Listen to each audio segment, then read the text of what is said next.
ہو سکتا ہے وہ ہمارے ساتھ رہنا نہ چاہے، تمہارے لیے پریشانیاں پیدا کرتے، جبکہ سوہن کے ساتھ تم ان باتوں کے خوف سے آزاد ہوگے۔ ان کی باتیں سن کر وہ خاموش ہو گیا تھا، اور پھر اس وجہ سے ان کا نکاح کر دیا گیا تھا، حالانکہ وہ ابھی منگنی کے حق میں بھی نہیں تھا، لیکن امی اس کی زبردست حامی نکلی اور نکاح ہوتے ہی وہ پی ایچ ڈی کے لیے ٹیکساس چلا گیا تھا۔ 3 سال کے بعد آیا، تب بھی سوہن ویسی ہی تھی، مضبوط رشتے میں بندھ جانے کے باوجود بہتری کے آثار نظر نہ آتے تھے۔ صاحب بہادر ہر وقت انگارے چباتے رہتے اور بہو بیگم کی اٹکھلیاں ہی ختم نہیں ہوتی تھی۔ انہوں نے سر جھٹکا اور بستر پر دراز ہو گئے کہ اللہ مالک ہے۔ اسے نہیں یاد تھا کہ اس کے سب سے پیارے بڑے ابا کا بڑا بیٹا اتنا غصیلا اور نک چھڑا ہوگا۔ خوش مزاج تو وہ پہلے بھی نہیں تھا، لیکن اب نکاح کے بعد تو جیسے مرچیں چبائے رکھتا۔ وہ جانتی تھی کہ موہت اس نکاح پر راضی نہیں ہے، لیکن امی کے سامنے اس کی ایک نہ چلی۔ پہلے تو وہ اس سے ڈرتی تھی، لیکن اب جیسے شیر ہو گئی تھی۔ نہ جانے موہت کو جلا کر اسے کیا ملتا تھا، حالانکہ وہ اس کی پسند کے کام کرنا چاہتی تھی، لیکن وہ کتنا بھی اچھا بن جاتی، موہت کی آنکھیں بے زار ہی دکھائی دیتی۔ ابھی چند دن پہلے کی بات ہے، بڑی امی نے اسے موہت کے کمرے کی بیڈ شیٹ چینج کرنے کو کہا تھا۔ اس کے کمرے میں سوہن کا جانا بہت کم ہوتا تھا، سو اب تجسس بھی تھا کہ شاید کوئی ایسا ثبوت مل جائے جس سے وہ ثابت کر سکے کہ موہت کسی اور میں انٹرسٹڈ تھا، اور یہ نکاح زبردستی ہوا ہے۔ کمرے کے وسط میں کھڑے ہو کر اس نے ایک نگاہ پورے کمرے پر ڈالی تھی۔ کمرہ بہت نفاست سے سجا ہوا تھا، سادہ مگر ڈیسنٹ سا فرنیچر اس کی شخصیت کا عکاس تھا۔ کمرے میں موجود منقش الماری میں اس کی ٹرافیز، میڈلز اور سرٹیفکیٹ سجے ہوئے تھے۔ بلا شبہ وہ ایک ذہین شخص تھا، پتہ نہیں اس نے کب کس موقع پر یہ پرائز لیے تھے۔ وہ دیکھنے کے لیے الماری کھول کر کھڑی ہو گئی۔ اوہو، اس پر تو بہت ڈسٹ ہے۔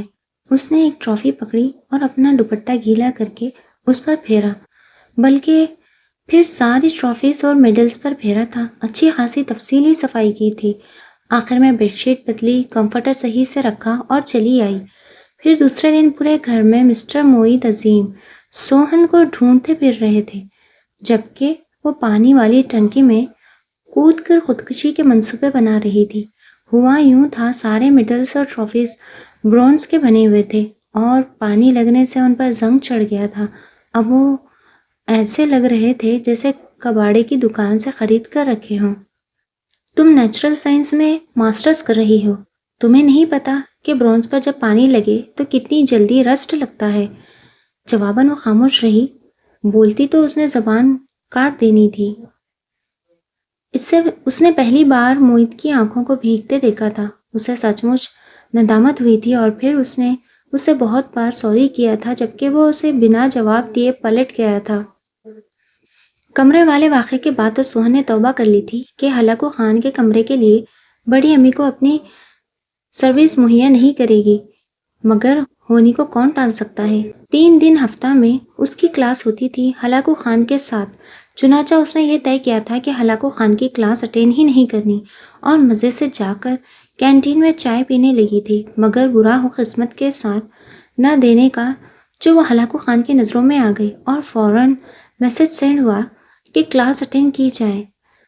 مرتا کیا نہ کرتا کہ مستاق کلاس اٹینڈ کرنا پڑی۔ شرافت سے دروازے کے ذریعے کمرے میں داخل ہوئی اور آخری رو میں جا کر بیٹھ گئی۔ ٹھیک 3 منٹ بعد محترم کلاس میں داخل ہوئے تھے۔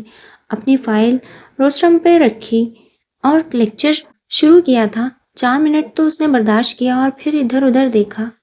سب لوگ پورے انہماک سے لیکچر لینے میں مصروف تھے۔ اپلائیڈ فزکس میں ماسٹرز کا مشورہ بھی، بلکہ زبردستی بھی، ہلاکو خان کی جانب سے ہی ہوئی تھی، اور وہ تایا جان کے آگے بے بس ہو گئی تھی جب انہوں نے بھی بیٹے کو فیور کیا تھا۔ منہ پر ہاتھ رکھ کے بمشکل جمائی کو روکا، موبائل نکال کے کنکھیوں سے اسے دیکھا جو نہایت انہماک سے لیکچر ڈیلیور کر رہا تھا۔ سو موبائل میں میوزک پلیئر آن کیا تھا اور سانگز چیک کرتے کرتے سانگ پلے ہو گیا تھا۔ نی تیرے لگتا ہے لارا رنگ رارا ری ری رارا، فل والیوم میں سانگ بجنا شروع ہو گیا تھا۔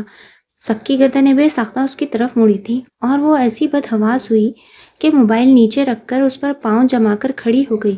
وہ ایک دم خاموش ہوا تھا، چہرے پر سرخی جھلکنے لگی تھی، اور دانت پر دانت جمائے نہایت ضبط سے اسے دیکھا تو جس کا رنگ اڑ گیا تھا۔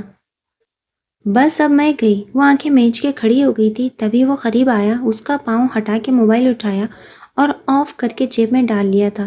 رستم سے چیزیں اٹھاتے ہوئے ایک نظر سوہن پر ڈالی اور باہر نکل گیا۔ سوہن، تمہارے ساتھ مسئلہ کیا ہے؟ جب بھی سر کی کلاس ہوتی ہے تمہاری کوئی نہ کوئی بونگی حرکت لیکچر کا ٹیمپو توڑ دیتی ہے۔ کلاس کا سب سے ہونہار اسٹوڈنٹ احمد غصے سے اسے کہہ رہا تھا۔ باقی سب بھی اسے ملامت بھری نظروں سے دیکھ رہے تھے۔ وہ انہیں بتانا چاہتی تھی کہ اس نے یہ سب کچھ جان بوجھ کر نہیں کیا، بس ہو گیا، لیکن وہ چپ چاپ سر جھکائے کلاس سے باہر نکل گئی۔ ہر بار وہ اس کے آزار کا باعث بن جاتی تھی۔ اس کا دل بہت بوجھل ہو رہا تھا۔ چلو جی، چھٹی ہوئی پڑھائی سے۔ وہ بے تحاشا خوش تھی۔ آخری سیمسٹر بھی اپنے اختتام کو پہنچا۔ اب وہ تھی اور موج مستیاں، بس رزلٹ کا انتظار تھا اور پھر ایک بہترین جاب اس کی منتظر تھی۔ یہ اس کا ذاتی خیال تھا جس سے کوئی بھی متفق نہیں تھا۔ امی تو سیدھے سبھاؤ شادی کا کہہ رہی تھی، لیکن وہ سنتے ہی بدک اٹھی۔ جو بندہ مجھے کلاس میں 5 منٹ برداشت نہیں کر سکتا، وہ ساری زندگی کیسے کرے گا؟ نو نیور۔ اس نے کھانا پینا چھوڑ دیا تھا اس بات پر کہ کہیں شادی کی تاریخ طے ہو نہ جائے۔ بڑے ابا کی مدد پھر کام آئی تھی کہ جب وہ چاہے گی تبھی رخصتی ہوگی، لہٰذا اب علی کی شادی ہو رہی تھی۔ علی کی بات اپنے ماموں کے گھر طے تھی، بس اب وہ تھی اور شاپنگ۔ 2 سوٹ بڑی امی نے بنا کر دیے تھے۔ وہ 2 ہی امی نے علی نے الگ پیسے دیے تھے اور بڑے ابا نے الگ، مگر جہاں سے پیسے آنے چاہیے تھے بس وہاں سے نہیں آئے۔ لیکن پرواہ کسے تھی؟ وہ کون سا ہلاکو خان کے عشق میں گوڈے گوڈے ڈوبی ہوئی تھی۔ دلہن کے گھر مہندی لے جانے کی تیاریاں کی جا رہی تھی۔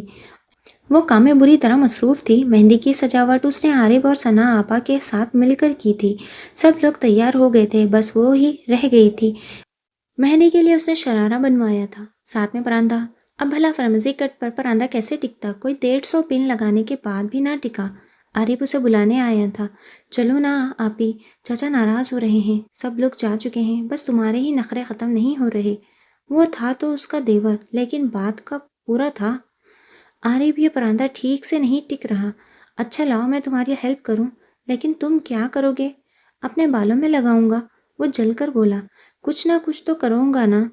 اچھا ٹھہرو، میں ابھی آیا، کہتے ہوئے باہر گیا۔ تھوڑی دیر بعد آیا تو پراندہ اس کے ہاتھ سے لے لیا تھا۔ آپی، تم پراندہ گوند دو، لگا میں دوں گا۔ اب جیسی سوہن ویسا عارف۔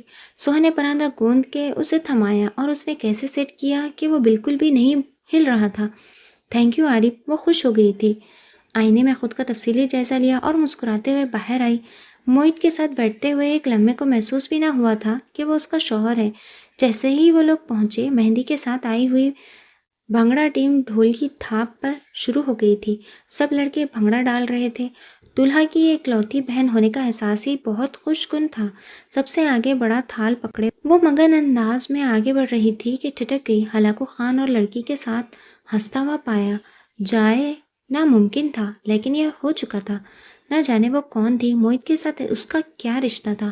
وہ نظر انداز کر گئی اور آگے مہندی کے ہجوم میں شامل ہو گئی۔ پھر پوری مہندی میں وہ اور لڑکی آپس میں باتوں میں مصروف رہے تھے۔ وہ ٹھٹکی تو اس وقت بھی تھی جب علی کی ساس نے اس کو موہت کے ساتھ مہندی لگانے کے لیے اسٹیج پر بلوایا تھا، مگر وہ نہ آیا کہ اسے یہ سب پسند نہ تھا۔ سوہن کو زندگی میں اس کی ہر بات بری لگی تھی، مگر نہ جانے کیوں آج رنگ پھیکا پڑ گیا۔ مہندی لگانے کے بعد لڑکیوں نے لڈی ڈالی تھی۔ واپسی میں وہ موہت کی گاڑی میں ہی بیٹھی تھی۔ دل ہنوز اداس تھا۔ بارات اور ولیمہ کے دن بھی وہ لڑکی اور اس کا بھائی دونوں موہت کے ساتھ چپکے رہے تھے۔ نہ جانے کیسا بھائی ہے۔ بہن صاحبہ غیر مرد پر عاشق ہیں اور بھائی کو پرواہ ہی نہیں۔ ولیمے والے دن وہ اسٹیج پر جا رہی تھی جب اس لڑکی کے بھائی نے اسے بلایا تھا۔ ایکسکیوز می، وہ حیرانی چھپاتے اسے دیکھ رہی تھی۔ آپ سوہن ہے نا؟ نہیں، وہ اطمینان سے بولی تھی۔ وہ جو اسے شرارتی نظروں سے دیکھ رہا تھا حیران ہوا۔ مگر میری معلومات کے مطابق تو آپ سوہن ہیں۔ جی نہیں، آپ کی معلومات ادھوری ہیں۔ میں سوہن معید ہوں۔ اس نے فخریہ کہا تو مخاطب کا قہقہ چھوٹ گیا۔ جی میں جانتا ہوں آپ کے بارے میں، اور آپ سے متعلق جتنی معلومات میرے پاس تھیں سب کی سب درست ثابت ہوئی ہیں۔ وہ ہنستے ہوئے کہہ رہا تھا۔ آپ کو میرے بارے میں پتہ ہے، لیکن میرے میاں کے بارے میں نہیں۔ میں ان کی بیوی ہوں جن کے ساتھ آپ کی بہن کھڑی ہے۔ جی وہ حیران ہوا۔ جی آپ، وہ چل دی۔ اسے اپنے پیچھے قیقوں کی آواز بخوبی سنائی دی تھی۔ پھر اس نے کئی بار اس لڑکے کو موہت کے پاس دیکھا اور موہت کو بھی، جو اسے سنجیدہ نگاہوں سے دیکھ رہا تھا۔ یا اللہ، اب میں نے کیا کیا؟ یہ نظریں میرا پیچھا کیوں نہیں چھوڑتی؟ فنکشن اختتام کو پہنچا تو لوگ اپنے گھروں کو سدھارے اور دلہا دلہن سیر کو، اور وہ جو کسی ریسرچ انسٹیٹیوٹ کو جوائن کرنا چاہ رہی تھی، ابو امی کے مذاکرات سن کر دنگ رہ گئی تھی۔ ہلاکو خان نے فوراً سے پیشتر رخصتی کا شوشہ چھوڑا تھا۔ وہ بڑے مزے سے پوریوں کے لیے میدہ گوندھ رہی تھی۔ بڑے ابا ملتان سے آج ہی آئے تھے، سب لوگ ناشتہ ادھر ہی کریں گے، بڑی امی نے کہا تھا، لہٰذا وہ ان کی مدد کے خیال سے کچن میں موجود تھی۔ عارف کو اپنے ساتھ میوے کاٹنے پر لگایا تھا، مگر امی ابو کے ذریعے خیالات سننے کے بعد غصے کی شدید لہر اس کے اندر اٹھی تو اس نے میدے سے سنے ہاتھ دھونے کے بجائے سیدھا موہت کے کمرے کا رخ کیا تھا۔ دھاڑ کی آواز سے دروازہ کھلا تھا۔ وہ جو کھڑا آئینے میں بال بنا رہا تھا، اس کا عکس دیکھ کر مسکراتے ہوئے پلٹا تھا۔ وجہ وہ خود نہیں، اس کا حلیہ تھا۔ میدے سے سنے ہوئے ہاتھ کچھ چہرے اور بالوں پر بھی لگا ہوا تھا۔ کندھے پر دسترخوان موجود تھا اور دوپٹہ کمر سے باندھ رکھا تھا، اور وہ بیچ دروازے کے کھڑی دونوں ہاتھ کمر پر رکھے غضبناک انداز میں اسے گھور رہی تھی۔ کیا بات ہے؟ اس نے سوہن کے غصیلے انداز کو اگنور کیا تھا۔ بات یہ ہے کہ آپ کی ہمت کیسے ہوئی رخصتی کا شوشہ چھوڑنے کی؟ وہ 2 قدم آگے آئی اور ہاتھ نچاتے ہوئے بولی تھی۔ موہت نے ایک نظر اسے دیکھا اور مسکراہٹ چھپاتے ہوئے بولا، کبھی تو رخصتی ہونا تھی نا، تو اب کیوں نہیں؟ اس لیے کہ میں اتنی بور لائف آپ کے ساتھ نہیں گزار سکتی، لائف بھی ایسی جس میں محبت ہی نہ ہو، بس استاد شاگرد کا وجود ہو۔ وہ چمک کے بولی تھی۔ اچھا تو تم کیسی لائف چاہتی ہو؟ موہت نے سنجیدہ انداز اپنایا۔ جواب میں سوہن کے خوابوں کو زبان مل گئی تھی۔ ایسی لائف جس میں خوشی ہو، رنگ ہو، پھول ہو، خوشبو ہو۔ میں جانتی ہوں میں آپ کو اچھی نہیں لگتی، ہمارے نکاح سے پہلے آپ کا واویلا میری نگاہوں سے چھپا نہیں تھا، لیکن میں کچھ نہ کر پائی۔ آپ کے اور میرے مزاج میں بہت فرق ہے، لیکن بڑے ابا نہیں مانے۔ میری ہر بات میں آپ کو بچپنا محسوس ہوتا ہے، ہر بات بری لگتی ہے۔ میں کن ذہن بھی ہوں اور جاہل بھی، سب آپ جانتے ہیں، پھر بھی رخصتی؟ سمجھ میں نہیں آیا یہ سب۔ وہ بہت بولڈ اسٹائل میں بولی تھی۔ وہ جو اس کی جانب ستائشی انداز میں دیکھ رہا تھا مسکرا دیا۔ گڈ، تمہیں بولنا آتا ہے، اور اتنے بولڈ انداز میں۔ ویری گڈ، میں جانتا ہوں اور ایسا ہوا بھی ہے۔ میں نہیں چاہتا تھا کہ میری شادی تم سے ہو، وجہ تمہاری کم عمر ہونا تھا، پھر تمہارا نان سیریس انداز، یہ سب کچھ میں اپنی لائف پارٹنر میں نہیں دیکھنا چاہتا تھا۔ ایسا نہیں کہ تم مجھے ناپسند تھی، بس تمہاری بچکانہ حرکتیں مجھے غصہ دلاتی تھیں، لیکن جب تم نے اسٹڈی کے لیے میری ہی فیلڈ کو چوز کیا تو مجھے اچھا لگا۔ مجھے پتا تھا کہ تم فائن آرٹس لینا چاہتی ہو، لیکن تم نے میری وجہ سے نیچرل سائنس پڑھی، تب تم مجھے اور اچھی لگی۔ جب تم نے عمر سے اپنا انٹروڈکشن کروایا تھا، وہ سنتے سنتے چونکی تھی۔ کب؟ کس سے؟ عمر کون؟ وہی جسے تم نے کہا تھا میں مسز سوہن موہت ہوں۔ موہت نے اس کی نقل اتاری تھی۔ ہاں، آپ کو کیسے پتا چلا؟ وہ حیران ہوئی تھی، اس لیے کہ وہ محترمہ کے پیچھے کھڑا تھا۔ میں خود تمہارا تعارف کروانا چاہ رہا تھا، لیکن عمر نے منع کر دیا کہ میں خود پوچھوں گا، میرے بچپن کا دوست ہے۔ اس نے سوہن کو بتایا تو ساتھ وہ لڑکی بھی اس کے ذہن کے پردے پر لہرائی۔ وہ لڑکی کون تھی جو اس دن آپ کے ساتھ بڑی فرینک ہو رہی تھی؟ عمر کی بہن تھی نا وہ، اس لیے میں نے اسے بتایا تھا کہ میں آپ کی بیوی ہوں، تاکہ وہ اپنی بہن کو بھی بتا سکے۔ وہ بڑے چپتے ہوئے انداز میں بولی تھی۔ تو موہت نے نہایت غصے سے اسے گھورا تھا۔ تم کب بڑی ہوگی؟ اس میں بڑا ہونے کی کیا بات ہے؟ جو میں نے آپ سے پوچھا ہے اس کا جواب دیں۔ وہ تفتیشی انداز اپنائے ہوئے تھی۔ اوہ اللہ کی بندی، وہ مسز ہے عمر کی، مجھے اپنا بھائی سمجھتی ہے۔ آ گئی نا بیویوں والی جیلسی۔ اب موہت نے گہرا سانس لیتے ہوئے کہا۔ تو وہ شرمندہ ہو گئی۔ تو آپ میرا تعارف کروا دیتے۔ وہ پھر ٹٹائی سے بولی تو وہ ہنس دیا تھا۔ تعارف کروا ہی دیتا اگر وہ تمہارا 2.5 گز کا پراندہ میرے منہ پر نہ لگتا۔ بہت غصہ آیا تھا مجھے تم پر۔ جو چیز استعمال نہیں کرنا آتی اس کو لینے کا فائدہ؟ مجھے پتا ہے کہ پراندہ کیسے باندھا جاتا ہے۔ وہ عارف کے بچے نے صحیح سے سیٹ نہیں کیا تھا، اور آپ کو پتا ہے کہ اس نے پراندہ لگایا کس سے تھا؟ UHU سے۔ میرے سارے بال خراب ہو گئے۔ وہ یاد آتے ہی روحانسی ہو گئی تھی، جبکہ وہ اپنا خیخہ نہیں روک پایا تھا۔ او خدایا، تم کیا چیز ہو سوہن؟ وہ ابھی بھی ہنس رہا تھا جبکہ وہ اسے دیکھ رہی تھی۔ اپنی زندگی کے اتنے سالوں میں بہت کم اسے موہت کو یوں خے لگاتے دیکھا تھا۔ بلا شبہ وہ بہت پیارا لگ رہا تھا۔ وہ جو اس سے لڑنے آئی تھی گھبرا کے پلٹی۔ اچھا ایک بات تو بتاؤ، یہ ہلاکو خان کون ہے بھائی؟ اس نے جاتی ہوئی سوہن کا بازو تھاما تو دل دھک سے رہ گیا۔ مجھے کیا پتا؟ اچھا ہمارے گھر میں بڑا چرچا ہے اس ہلاکو خان کا۔ اب وہ بڑے مگن انداز میں ڈریسنگ ٹیبل پر رکھے پرفیومز دیکھ رہا تھا۔